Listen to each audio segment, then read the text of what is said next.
days ago, Malaysia Airlines flight MH370 disappeared.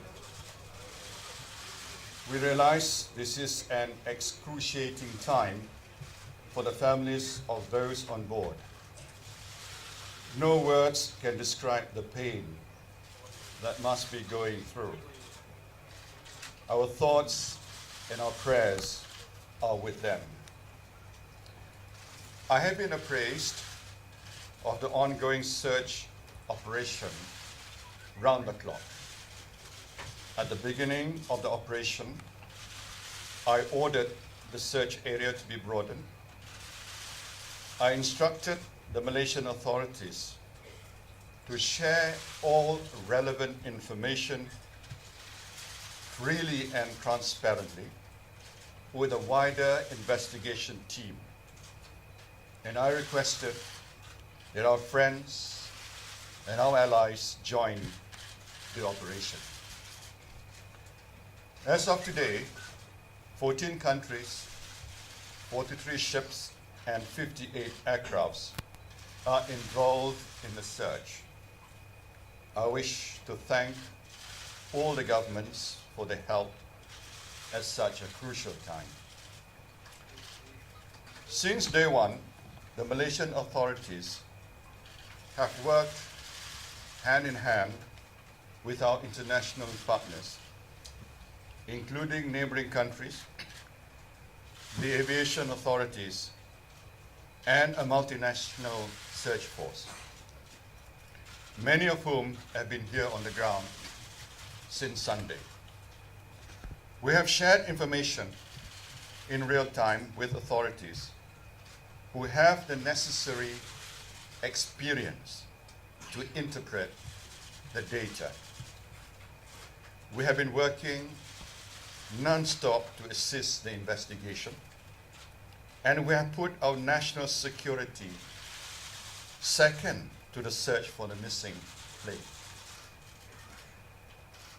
It is widely understood that this has been a situation without precedent. We have conducted search operation over land in the South China Sea, the Straits of Malacca, the Andaman Sea, and the Indian Ocean.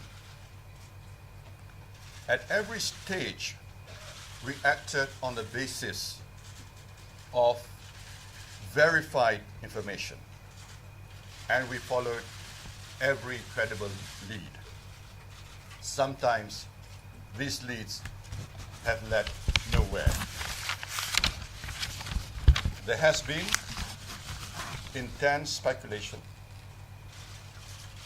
We understand the desperate need for information on behalf of the families and those watching around the world. But we have a responsibility to the investigation and the families to only release information that has been corroborated. And our primary motivation has always been to find the plane. In the first phase of the search operation, we searched near MH370's last known position in the South China Sea.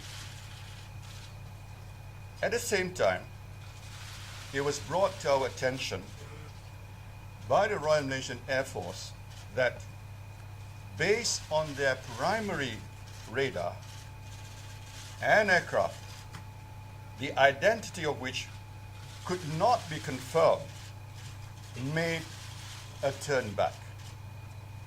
The primary radar data showed the aircraft proceeding on a flight path which took it to an area north of the Straits of Malacca. Given this credible data, which was subsequently corroborated with the relevant international authorities, we expanded the area of search to include the Straits of Malacca, and later to the Andaman Sea. Early this morning, I was briefed by the investigation team, which includes the FAA, NTSB, the AAIB, the Malaysian authorities, and the Acting Minister of Transport on new information that sheds further light on what happened to MH370.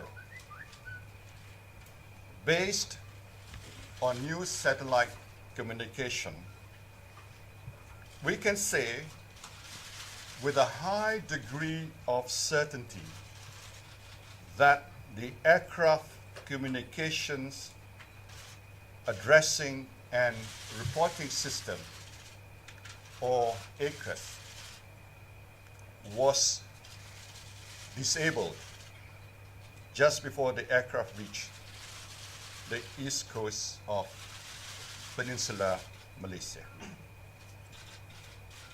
Shortly afterwards, near the border between Malaysia and Vietnamese air traffic control, the aircraft's transponder was switched on.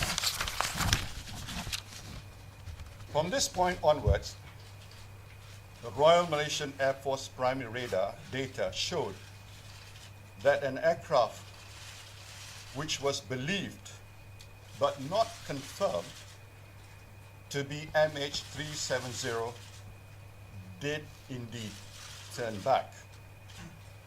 It then flew in a westerly direction back over Peninsular Malaysia before turning northwest, up until the point at which it left military primary radar coverage. These movements are consistent with deliberate action by someone on the plane. Today, based on raw satellite data, which was obtained from the satellite data service provider, we can confirm that the aircraft shown in the primary radar data was flight MH370. After much forensic work and deliberation, the FAA, NTSB, AAIB, and the Malaysian authorities, working separately on the same data, concur. According to the new data, the last confirmed communication between the plane and the satellite was at 8:11 a.m. Malaysian time on Saturday, 8th of March. The investigation team is making further calculations which will indicate how far the aircraft may have flown after the last point of contact. This will help us to refine the search. Due to the type of satellite data, we are unable to confirm the precise location of the plane when it last made contact with the satellite. However, based on this new data, the aviation authorities of Malaysia and their international counterparts have determined that the plane's last communication with the satellite was in one of two possible corridors. A northern corridor stretching approximately from the border of Kazakhstan and Turkmenistan to northern Thailand, or a southern corridor stretching approximately from Indonesia to southern Indian Ocean. The investigation team is working to further refine the information. In view of this latest development, the Malaysian authorities have refocused their investigation into the crew and passengers on board. Despite media reports that the plane was hijacked, I wish to be very clear. We are still investigating all possibilities as to what caused MH370 to deviate from its original flight path. This new satellite information has a significant impact on the nature and scope of the search operation. We are ending our operations in South China Sea and reassessing the redeployment of our assets. We are working with the relevant countries to request all information relevant to the search, including radar data.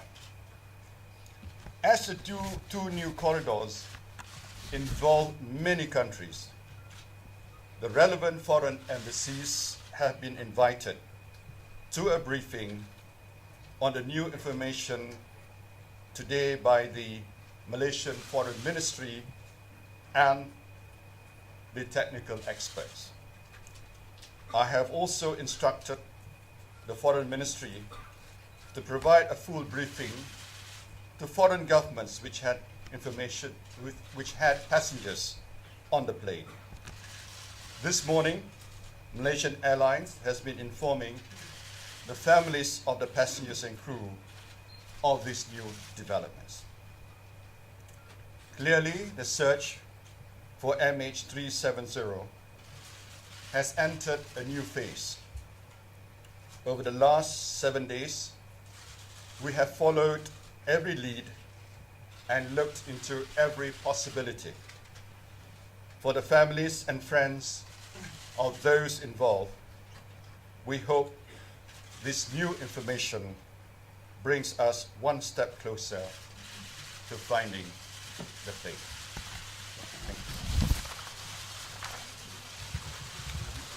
Okay, with that, we conclude the session for today. As I've stated earlier, we invite the media